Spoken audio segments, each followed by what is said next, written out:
When I called to ask when the wedding was, she said, "We already got married, Mom. We only invited people who really matter. Just send the beach house keys and stop being so dramatic." I just smiled and hung up. 3 days later, I left a wedding gift at their door that made her husband scream non-stop. If you're watching this, subscribe and let me know where you're watching from. Let me tell you how we got here. Because this story didn't start with that phone call. It started 2 years ago when my daughter Madison brought home Trevor for the first time. I'm Carol, 65 years old, and until 3 days ago, I thought I knew my daughter. We used to talk every day. She'd call during her lunch break, and we'd chat about everything and nothing. Work gossip, the latest Netflix series, her dating disasters. When she met Trevor, I was genuinely happy for her. She deserved someone who appreciated her brilliant mind and kind heart.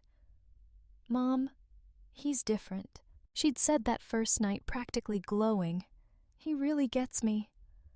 I'd prepared my famous lasagna, the one Madison had been requesting since she was 12. Trevor arrived in an expensive suit, carrying roses and compliments about my home. He was handsome in that polished way that usually made me suspicious. But Madison was so happy I pushed my doubts aside. During dinner, he asked thoughtful questions about my nursing career and seemed genuinely interested in my stories. He complimented the lasagna, helped clear the table, and even offered to do dishes. Perfect gentleman behavior that should have been charming, but felt somehow rehearsed. "Your mother raised an amazing daughter," he told me as he hugged me goodbye. "You must be so proud." I was proud. Madison had a successful marketing career, owned her own condo, and had never needed to rely on anyone for anything. She was independent, strong-willed, and confident, everything I'd raised her to be. But that night, something nagged at me.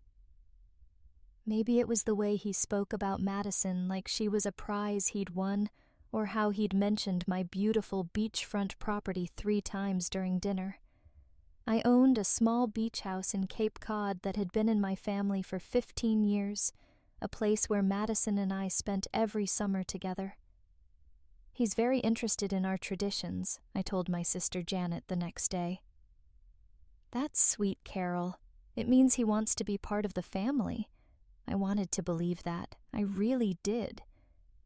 But something about Trevor's perfect smile reminded me of my ex-husband Robert Madison's father. Robert had that same charm, that same way of making you feel special until he decided you were no longer useful to him. Over the next few months, I watched Trevor slowly insert himself into every aspect of Madison's life. He had opinions about her friends, her job, even her relationship with me. The daily phone calls became weekly, then monthly, then barely at all. "Trevor thinks I should focus more on our relationship," Madison explained when I asked why she seemed distant. "He says successful couples prioritize each other." That should have been my first red flag, but I told myself I was being overprotective. Madison was 28, perfectly capable of making her own decisions. If she was happy, I should be happy for her. But then came the engagement party I wasn't invited to. I found out about Madison's engagement the same way strangers did through Facebook. A photo of her left hand wearing a massive diamond ring with the caption, "He asked." I said yes. Can't wait to start our forever together. 53 likes and counting. Comments from friends and co-workers congratulating her. Not one of them asking where her mother was because most of them had probably assumed I already knew.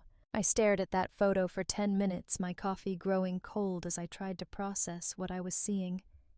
My daughter was engaged, and I'd learned about it from social media.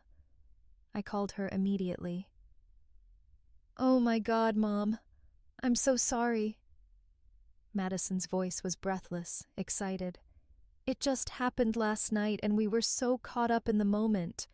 Trevor surprised me at our favorite restaurant. and then we went back to his place and called his parents. And it got so late, and I was going to call you this morning, I swear. Congratulations, sweetheart. I forced warmth into my voice. Tell me everything. And she did.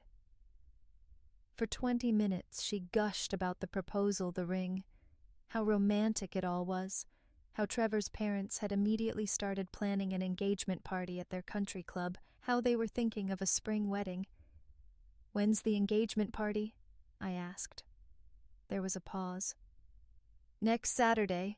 It's going to be small, just immediate family and a few close friends. Should I plan to drive down Friday night? Another pause. Longer this time. Mom, about that. Trevor's family has very specific ideas about these events. His mother is quite traditional, and she's planned everything according to their customs. I felt something cold settle in my stomach. What does that mean? Madison. It means well. It's really just for Trevor's side of the family and a few of our couple friends. It's not that you're not important, it's just that they have this way of doing things and Trevor thinks it's better if we respect that. Trevor thinks everything had become about what Trevor thinks. I see. I kept my voice carefully neutral. And what do you think? I think Trevor knows his family better than I do, and I want to start off on the right foot with them. You understand, right? We'll do something special, just the three of us, soon. That was 6 months ago. We never did anything special, just the three of us. In fact, I'd only seen Trevor twice since then, and both times he'd been polite but distant. Like I was Madison's elderly aunt he had to tolerate rather than her mother who'd raised her alone after her father abandoned us when she was 8. The wedding planning happened around me, not with me. Madison would mention details in passing. They'd found a venue, booked a photographer, chosen flowers. But when I offered to help or asked about specific plans, I was met with vague responses about how Trevor's handling most of it, or his mother has connections. 3 months ago, I asked about the date so I could plan time off from my part-time job at the local library. We're thinking early October, Madison said. Probably the second weekend. Trevor's researching venues. That sounds lovely. October in New England is beautiful. Are you thinking of having it at the beach house? Oh no, Mom. Trevor wants something more elegant, more sophisticated than a backyard beach wedding. The dismissal stung more than I expected. Madison had always loved our beach house. As a child, she declared she wanted to get married there someday barefoot in the sand, with fairy lights strung between the dunes. Of course, I said, whatever makes you happy. But I wasn't invited to the venue tours. I wasn't asked about the guest list. I wasn't included in the dress shopping trips that Madison posted about on Instagram, her future mother-in-law beaming beside her in every photo. I was becoming a spectator in my own daughter's life. The final blow came exactly 2 weeks ago. Madison called while I was reorganizing my linen closet, a mundane Tuesday evening task that would be forever marked in my memory as the moment everything changed. Mom, I need to ask you about something, and I need you to be cool about it. Nothing good ever followed that phrase, but I took a deep breath and sat down on my bed. What is it, sweetheart? Trevor's been doing some research about family dynamics and healthy boundaries in marriage. He thinks it's really important that we establish our independence as a couple from the very beginning. I felt that familiar chill. What kind of independence? Well, he pointed out that I've been relying on you emotionally for most of my life, like calling you when I'm stressed or upset instead of working through things with my partner. He thinks that might create problems in our marriage. Madison, talking to your mother when you're upset isn't unhealthy. It's normal. But is it? Trevor showed me some articles about women who prioritize their mothers over their husbands and how that destroys marriages. I don't want to be that wife, Mom. I closed my eyes, recognizing the manipulation for what it was. Trevor was isolating Madison from her support system, and he was making her believe it was for her own good. What does this mean practically? I asked, though I was afraid of the answer.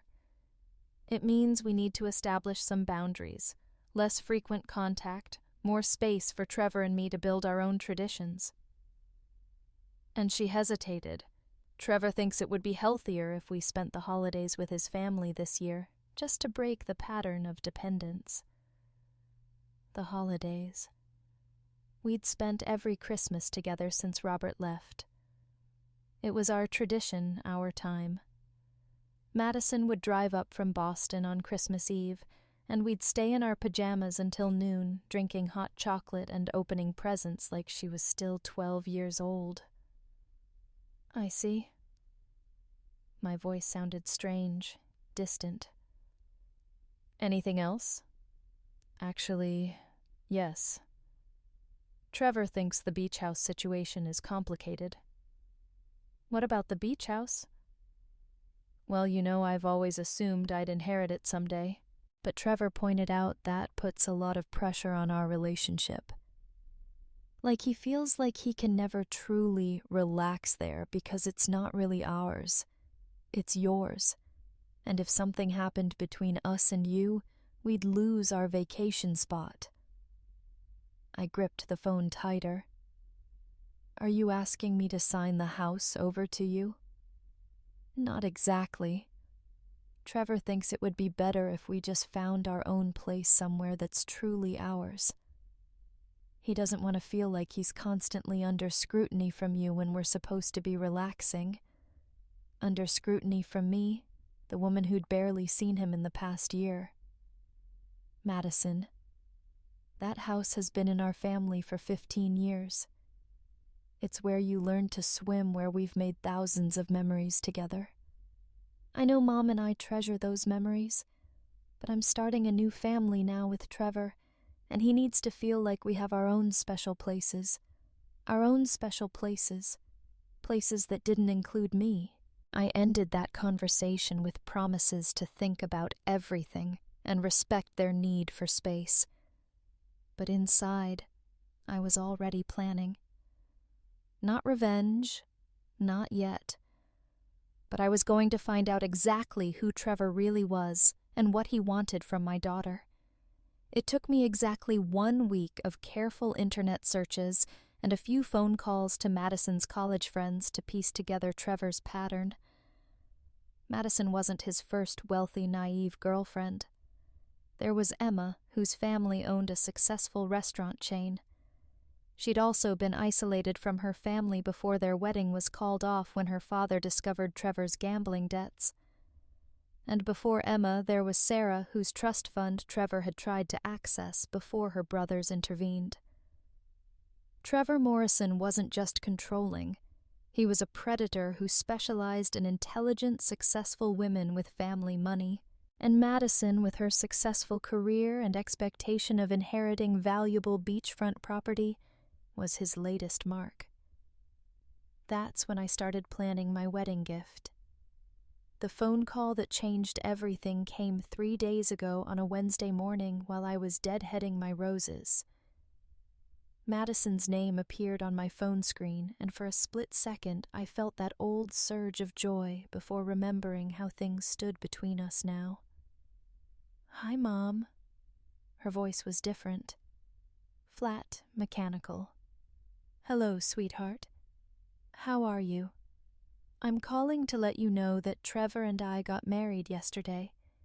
It was a small ceremony. Just immediate family and our closest friends. I stopped breathing yesterday, but I thought you were having a wedding in October. We decided to do something more intimate. Trevor felt like a big wedding was too much pressure, too commercial. We found a beautiful venue in Martha's Vineyard and kept it simple. Simple and secret, apparently.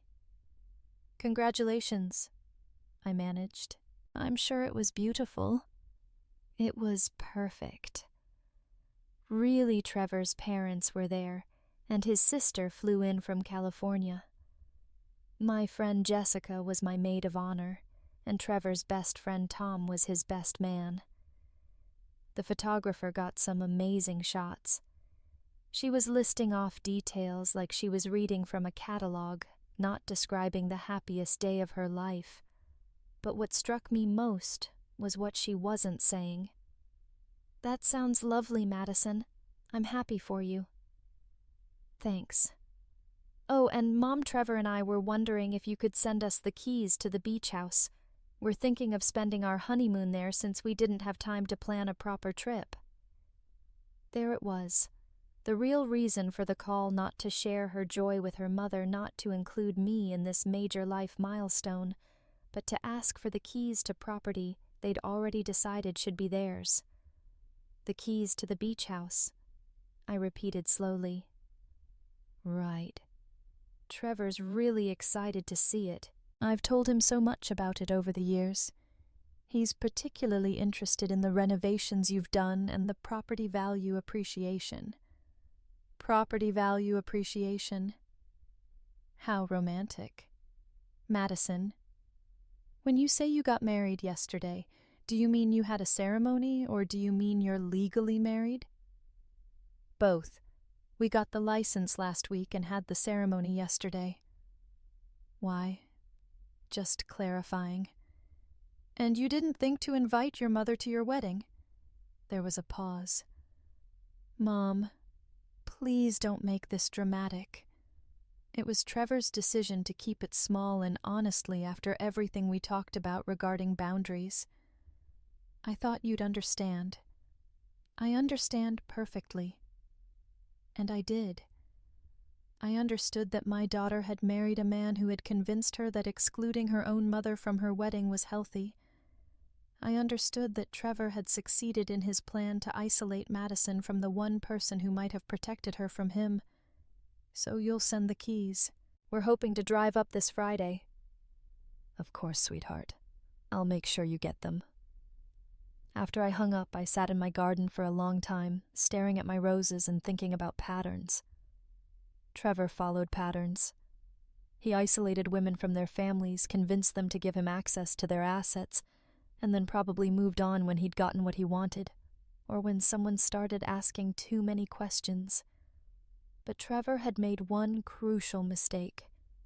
He'd assumed I was just another helpless mother who would quietly accept being cut out of her daughter's life. He'd underestimated what happens when you back a woman into a corner and take away the thing she loves most in the world. I spent the rest of that day making phone calls and sending emails.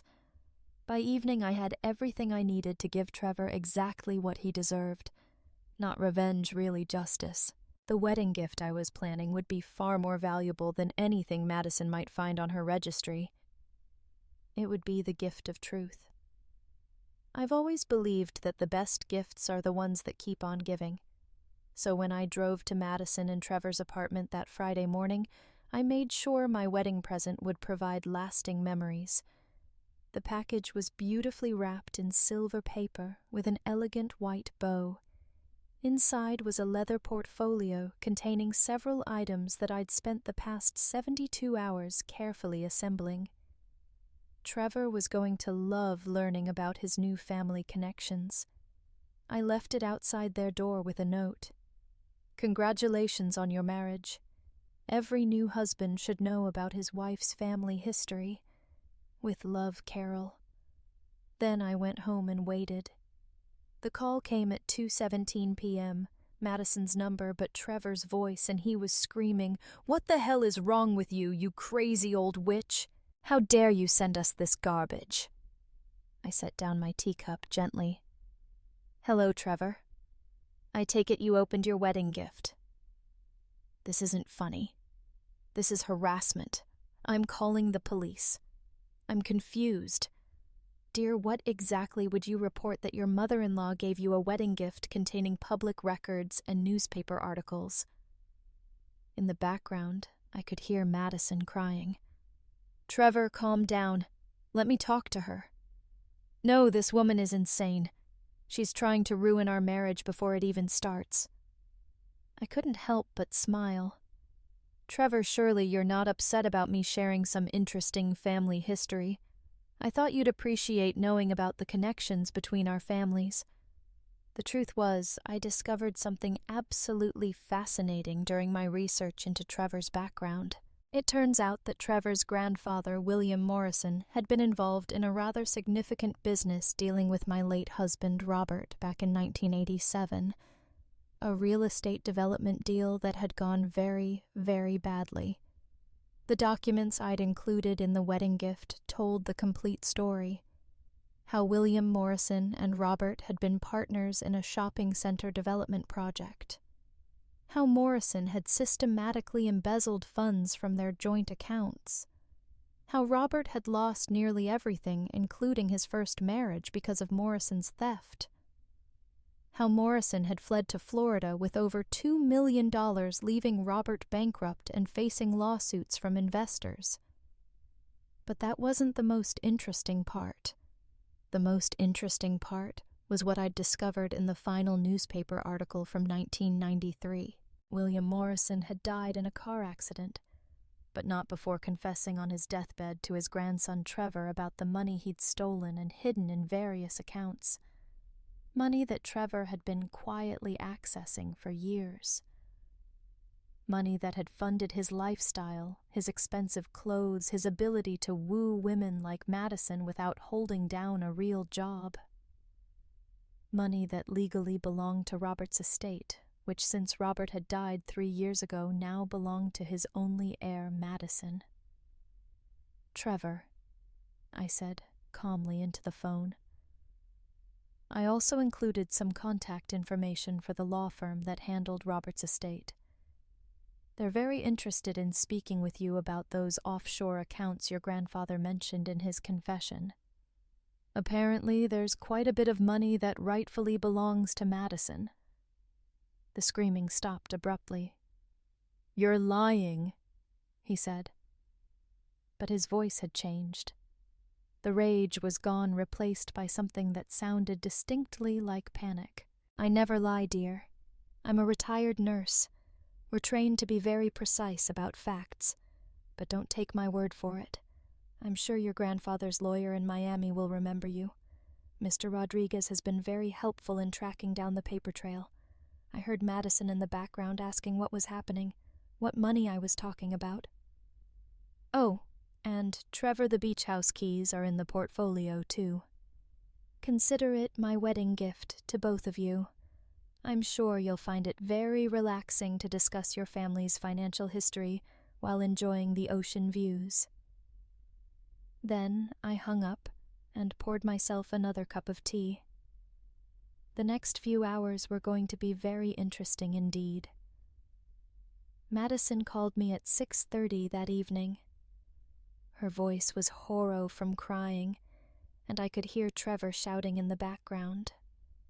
"Mom, what did you do?" I was sitting on my porch watching the sunset and feeling more peaceful than I had in months. "I gave you both a wedding gift, sweetheart. Did you read through everything I read enough? Trevor says it's all lies that you're trying to break us up." "What do you think, Madison?" There was a long pause. I think I need you to explain some things. Trevor's grandfather really stole money from Dad. $2.3 million, according to the bank records. Your father spent years trying to recover it, but William Morrison disappeared. The stress of it contributed to your father leaving us when you were 8. He couldn't handle the financial ruin or the legal battles. Another pause. And Trevor knew about this money. I could hear Trevor's voice getting closer to the phone, his words muffled, but clearly furious. The deathbed confession suggests he did. Yes. The private investigator I hired found records of Trevor accessing several of those accounts over the past 5 years. He's been living off money that legally belonged to your father's estate. That's impossible. Trevor has a consulting business.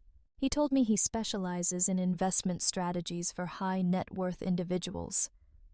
My heart broke a little for her. Madison, when's the last time you saw Trevor actually work? When's the last time he had a client meeting or took a business call or showed you a contract? Silence. In the background, I could hear Trevor demanding that Madison hang up the phone. The law firm wants to meet with you, sweetheart. As Robert's heir, you have a legal claim to that money plus interest. They estimate it's worth nearly $4 million now. $4 million. Madison's voice was barely a whisper. Trevor married you 3 days after I hired the private investigator. The timing seems rather coincidental, don't you think? Now I could hear Trevor clearly. He was telling Madison that I was lying, that I was jealous of their happiness, that I was trying to destroy their marriage, because I couldn't stand to see her happy. Madison, I said gently, ask yourself this. If none of this is true, why is Trevor so upset? If his grandfather was innocent, wouldn't he want to clear his family's name? Wouldn't he be curious about getting justice for what happened to your father? The line went quiet, except for the sound of Madison breathing. There's something else, I continued. The private investigator also found records of 2 previous engagements, Emma Chen in 2019 and Sarah Walsh in 2021. Both engagements ended when their families discovered Trevor's financial deception. Both women had family money. Both were isolated from their support systems before the truth came out. Stop, Madison whispered. I have their contact information if you'd like to speak with them. I said stop. The line went dead. I set the phone down and looked out at the darkening sky. Tomorrow, Madison would have to decide what to believe. Tomorrow she would have to choose between the man who had isolated her from everyone who loved her and the truth that could set her free. But tonight, for the first time in 2 years, Trevor Morrison was going to sleep, knowing that his carefully constructed house of lies was crumbling around him. And I was going to sleep better than I had in months, knowing that my daughter finally had all the information she needed to make the right choice. The gift that keeps on giving, indeed. Madison didn't call back that night or the next day. But on Sunday morning, I found her sitting on my front porch steps, still wearing the same clothes from Friday. Her eyes were red and swollen, her hair unwashed, and she looked like she hadn't slept in days. Tell me everything, she said without even saying hello. I made coffee and we sat at my kitchen table. The same table where she'd done homework as a child, where we'd planned her college applications, where we'd shared 1,000 conversations about everything and nothing. Now we were going to talk about how the man she'd married was a fraud. Trevor left yesterday, she said, staring into her coffee cup. Packed 2 suitcases and said he needed time to think. He told me you were poisoning our marriage with lies, and that if I believed you over him, then maybe we weren't meant to be together. Classic manipulation. Give the victim an ultimatum that makes them feel responsible for the relationship's failure. Where did he go? I don't know. He turned off his phone. But Mom, she looked up at me with tears in her eyes. I found something. Madison pulled out a manila folder from her purse. After Trevor left, I went through his things, his laptop, his desk, everything. I found these. She spread out printed emails across my kitchen table. They were correspondence between Trevor and someone named Marcus Webb discussing the Morrison inheritance and maintaining access to offshore accounts. The dates went back 2 years long before Trevor had even met Madison. There's more, Madison said, her voice getting stronger. I called Emma Chen yesterday, the woman from your private investigator's report. I raised an eyebrow. What did she tell you? Everything. How Trevor isolated her from her family convinced her to put him on her bank accounts, even had her write a will leaving everything to him. Her father hired a detective and discovered Trevor's pattern. When they confronted him, he disappeared overnight. Madison pulled out her phone and showed me a text message thread. Emma put me in touch with Sarah Walsh, too. Same story, Mom. Exact same pattern. He finds successful women with family money, charms them, isolates them from their support systems, and then gains access to their assets. I reached across and squeezed her hand. I'm so sorry, sweetheart. Don't apologize. You tried to warn me, and I chose not to listen. I chose to believe a man I'd known for 2 years over the mother who raised me. She wiped her eyes with the back of her hand. Emma told me something else.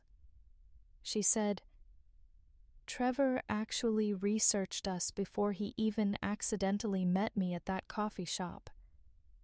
He knew about the beach house, knew about Dad's financial troubles, knew about you being a widow, the coffee shop meeting. Madison had always thought it was fate that she'd literally bumped into Trevor spilling coffee on his expensive shirt, leading to their first conversation. Turns out, fate had nothing to do with it. What are you going to do? I asked.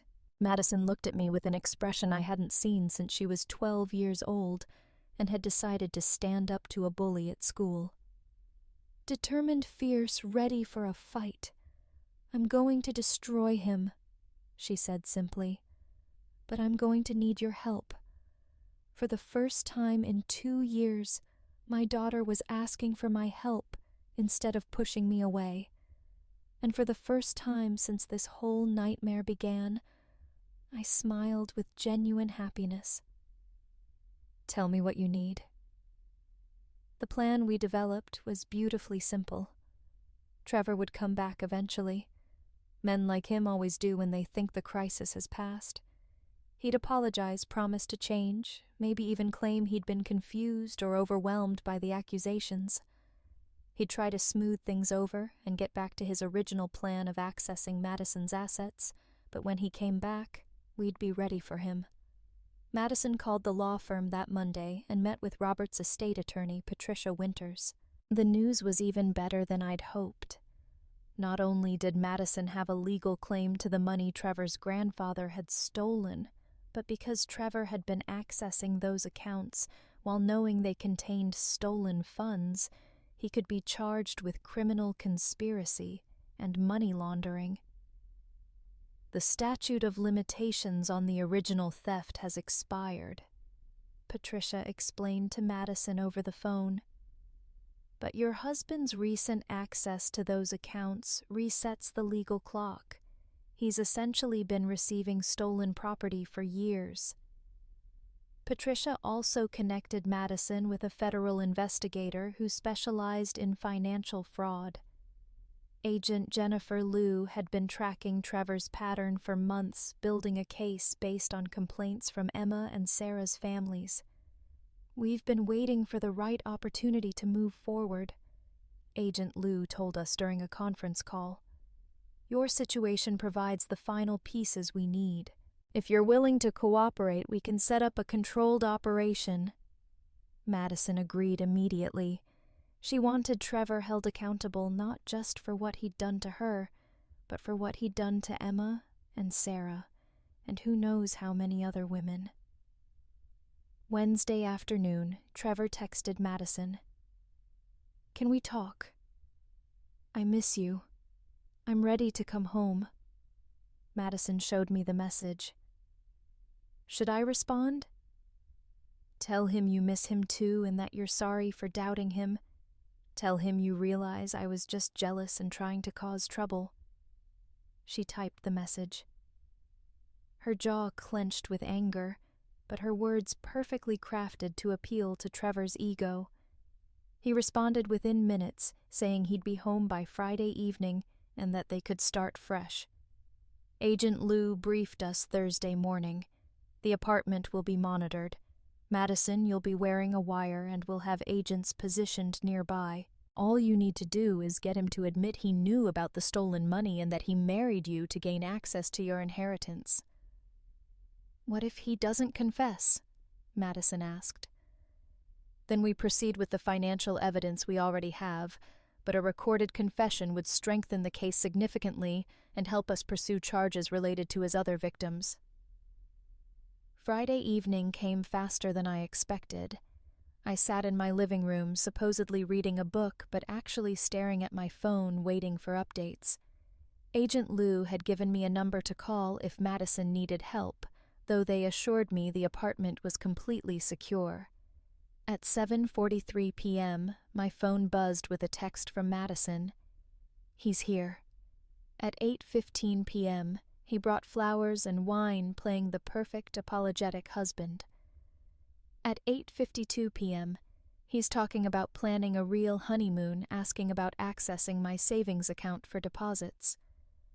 At 9:31 p.m., got him to admit he knew about the offshore accounts. FBI moving in now. I set down my phone and poured myself a glass of wine. Trevor Morrison's predatory career was officially over, but somehow I suspected the most satisfying part was still to come. The local news picked up the story by Monday morning. "Local man arrested in multi-state financial fraud scheme" was the headline in the Portland Press-Herald. They didn't mention Madison by name, referring to her only as the most recent victim. But Trevor's mugshot was prominently displayed. He looked exactly like what he was, a common criminal whose charm had finally run out. Madison came over for lunch that day, bringing Chinese takeout and looking lighter than she had in months. "Agent Liu called this morning," she said, unpacking containers of Lane and sweet and sour chicken. "Trevor's been formally charged with conspiracy, money laundering, and fraud across multiple states. His bail was set at $500,000. I nearly choked on my tea. $500,000. Apparently he's considered a flight risk since he has access to offshore accounts and a history of disappearing when confronted. His parents can't afford the bail, and his accounts have been frozen pending investigation." We ate our lunch in comfortable silence for a few minutes before Madison spoke again. "Mom, I need to ask you something, and I need you to be honest." I set down my chopsticks. "What is it? How long did you know? How long did about Trevor's pattern, about what he was really after?" I considered lying or softening the truth. But Madison deserved honesty. I suspected something was wrong from the beginning, but I didn't have proof until about 3 months ago. That's when I hired the private investigator. 3 months ago? Madison nodded slowly. "Right around the time I told you about the boundaries conversation." "Yes? And you didn't try to warn me directly because you knew I wouldn't believe you."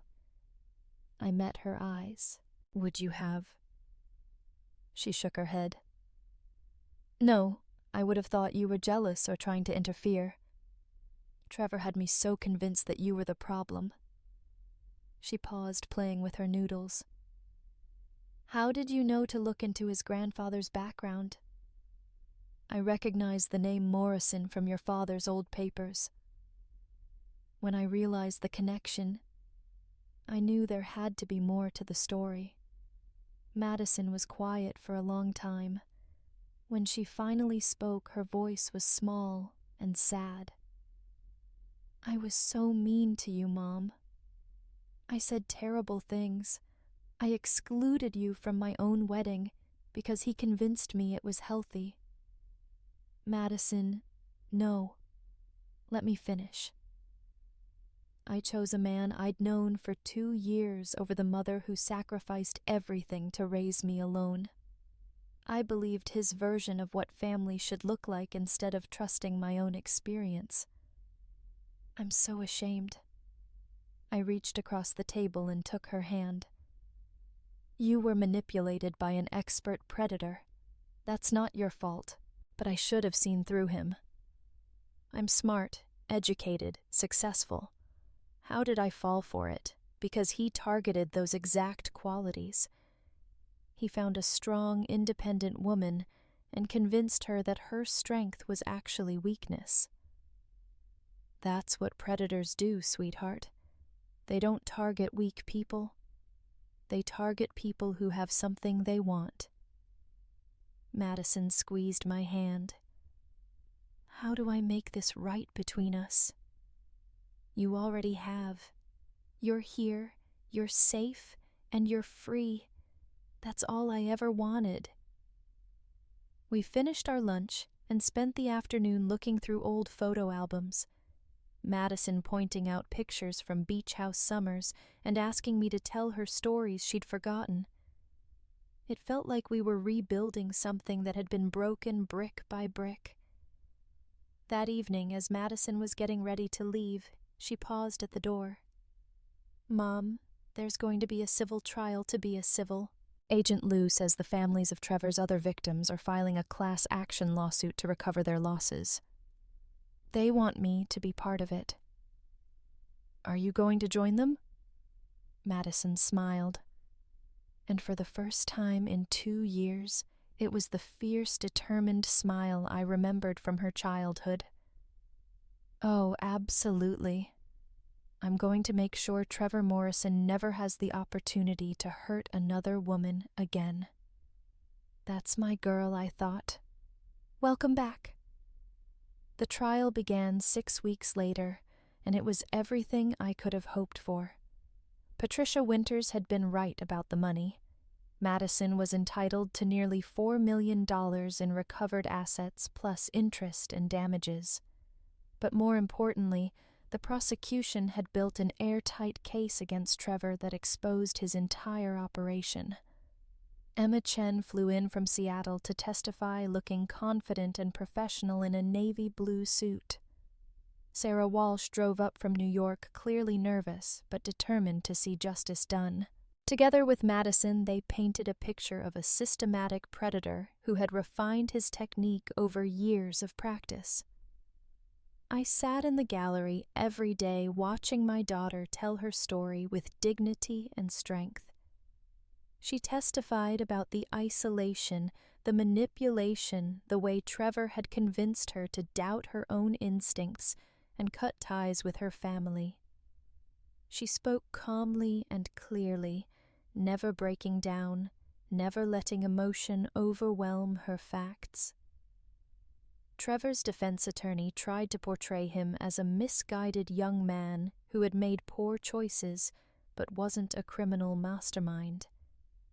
That strategy fell apart when Agent Lou presented evidence of Trevor's detailed research into each of his victims, including surveillance photos of Madison taken weeks before their accidental meeting.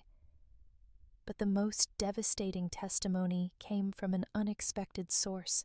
On the third day of the trial, the prosecution called Marcus Webb, the man who had been corresponding with Trevor about the offshore accounts. Webb had been arrested as an accomplice and had agreed to testify in exchange for a reduced sentence. Mr. Morrison contacted me in 2018. Webb testified asking for help accessing accounts his grandfather had established before his death. When I explained the legal complexities, he told me he was working on a long-term plan to legitimize his access to the funds. What did he mean by long-term plan? The prosecutor asked. He said he was going to marry someone with a legal claim to the money. He showed me newspaper articles about Robert Thompson's financial losses and explained that Thompson's heir would be the rightful owner of the stolen funds. He said once he gained access to that person's finances through marriage, he could claim the offshore money as community property. Madison turned pale at this testimony. The prosecutor continued questioning Webb. Did Mr. Morrison discuss specific targets for this plan? Yes. He had identified 3 potential candidates based on their family financial histories and personal circumstances. He showed me social media profiles and explained why each woman would be vulnerable to his approach. Was one of those women, Madison Thompson. Yes. He said she was the ideal target because she was successful but emotionally isolated after her father's abandonment close to her mother, who owned valuable property and naive about relationships due to limited dating experience. I watched Madison's face as she heard herself described as a target, a mark to be exploited. The pain in her eyes was terrible, but beneath it I saw something else. Rage. Pure, focused rage at the man who had studied her vulnerabilities like a predator studies prey. Trevor's attorney objected repeatedly, but the damage was done. The jury now understood that Trevor hadn't simply been accessing stolen money. He had orchestrated an elaborate multi-year plan to manipulate Madison into marriage so he could legally claim assets that belonged to her family. When Wee Webb finished his testimony, Trevor looked smaller somehow, hunched in his chair like the pathetic criminal he'd always been beneath the expensive clothes and practiced charm. The jury deliberated for less than 3 hours. Guilty on all counts. The words echoed through the courtroom as Trevor Morrison's carefully constructed world collapsed around him. Conspiracy, money laundering, fraud, and a new charge the prosecutor had added, based on Webb's testimony, criminal marriage fraud, with intent to commit grand larceny. The judge sentenced him to 12 years in federal prison and ordered him to pay full restitution to all victims, totaling over $8 million, including interest and damages. Since Trevor had already spent most of the money he'd stolen, this meant he would emerge from prison as broke as his victims had been when he'd finished with them. Madison testified during the sentencing hearing, delivering a victim impact statement that left half the courtroom in tears. "Trevor Morrison didn't just steal money from me," she said, looking directly at him as he sat shackled at the defendant's table.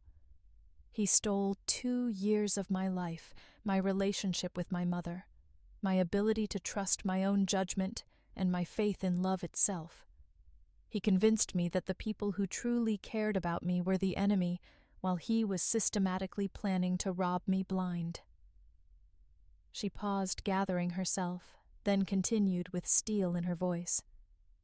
"But here's what Trevor didn't understand about the women he targeted. We're not weak. We're not victims waiting to happen. We're strong, intelligent women who were temporarily deceived by an expert liar. And when we discovered the truth, we didn't just walk away. We fought back together."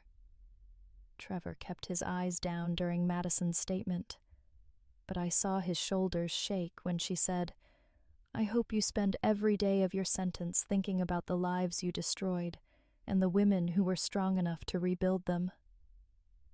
After the sentencing, we gathered outside the courthouse. Madison, Emma, Sarah, Agent Lou, and me.